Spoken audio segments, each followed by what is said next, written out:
Wrestling पीडिया family India में आज रात 11:30 बजे यानी कि बस कुछ ही घंटों के बाद WWE का next PLE clash at the castle देने वाला है। इसलिए आज की इस वीडियो में हम लोग एक आखिरी प्रेडिक्शन करेंगे कि क्लैश एट द कैसल में कौन कौन से चैंपियन चेंज हो सकते हैं और किन चैंपियंस के चेंज होने के चांसेस ना के बराबर है। और इसके साथ साथ the tribal chief Roman Reigns के बारे में भी बात करेंगे, इसलिए वीडियो के आखिर तक बने रहिएगा। तो क्लैश एट द कैसल का मोस्ट एंटिसिपेटेड मैच है Drew McIntyre versus Damien priest for world heavyweight championship. और क्योंकि ये पीएलई ड्रू मैकिंटायर के होम टाउन में हो रहा है, इसलिए ऑड्स उनको फेवर कर रहे हैं जीतने के लिए। पर ड्रू मैकिंटायर के फैंस के लिए बुरी खबर ये है कि सीएम पंक को क्लैश एट द कैसल से पहले स्कॉटलैंड में देखा गया है। यानी ये लगभग कंफर्म है कि सीएम पंक ड्रू मैकिंटायर और डेमियन प्रीस्ट के मैच के बीच में या फिर मैच के एंड में तो आने ही वाले हैं। तो इस मैच के लिए मेरी प्रेडिक्शन है कि सीएम पंक की वजह से Drew McIntyre world heavyweight championship एक बार फिर से नहीं जीत पाएंगे। और इनकेस ड्रू मैकिंटायर फाइनली फिर से वर्ल्ड हेवीवेट चैंपियनशिप जीत भी गए तो उसके बाद सीएम पंक आकर उनके साथ फेस ऑफ करेंगे। लेकिन मुझे ये चीज होने के चांसेस कम ही लगते हैं। तो इस मैच के लिए मेरी फाइनल प्रेडिक्शन वही रहेगी कि डेमियन प्रीस्ट किसी तरह अपना वर्ल्ड हेवीवेट टाइटल रिटेन कर लेंगे। तो क्लैश एट द कैसल 2024 में women's tag team champion Bianca Belair और जेड कारगिल के लिए ज्यादा डिफिकल्टी है, क्योंकि उन्हें अपनी वुमेन्स टैग टीम चैंपियनशिप एक नहीं बल्कि दो टीम से डिफेंड करनी है। तो ये भी हो सकता है कि चैंपियंस का पिनफॉल ही नहीं हो और इस मैच में चैंपियन चेंज हो जाए। लेकिन इन सब के बाद भी मेरी प्रेडिक्शन यही है कि इस मैच में बियांका ब्लेयर और जेड कारगिल उनकी वुमेन्स टैग टीम चैंपियनशिप बचा लेंगी। तो जैसे मैंने स्टार्टिंग में बताया कि वर्ल्ड हेवीवेट चैंपियनशिप का जो मैच है वो उसमें थोड़ा डाउट है,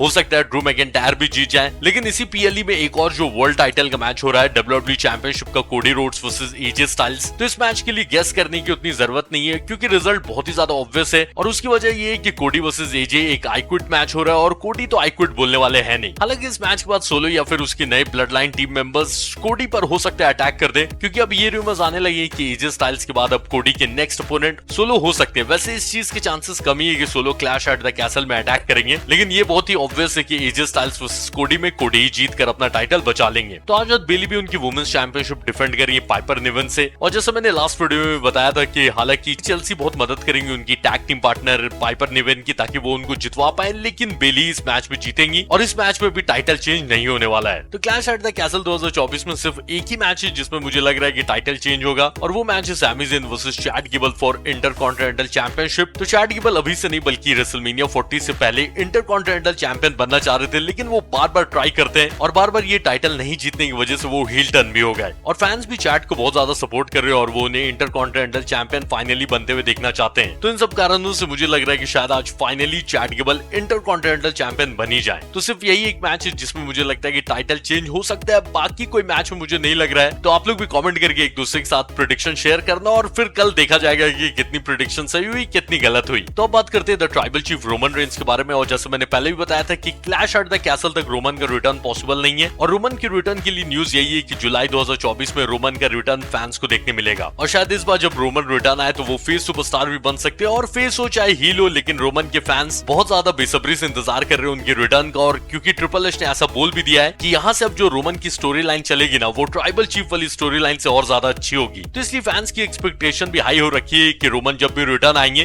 तो उनकी एक फाड़ू स्टोरी लाइन स्टार्ट होगी। तो अब रोमन के फैंस को ज्यादा इंतजार नहीं करना पड़ेगा क्योंकि जून ऑलमोस्ट आधा बीत ही गया और जुलाई आने में कितना ही टाइम है। और जैसे मैंने स्टार्टिंग में बता दिया कि आज clash at the castle India में 11:30 बजे देगा, अगर आपको नहीं पता है तो। और जानने से पहले मेरे भाई वीडियो को लाइक करिएगा, नया हो तो सब्सक्राइब करिएगा। मैं मिलता हूँ नेक्स्ट वीडियो में। टाटा।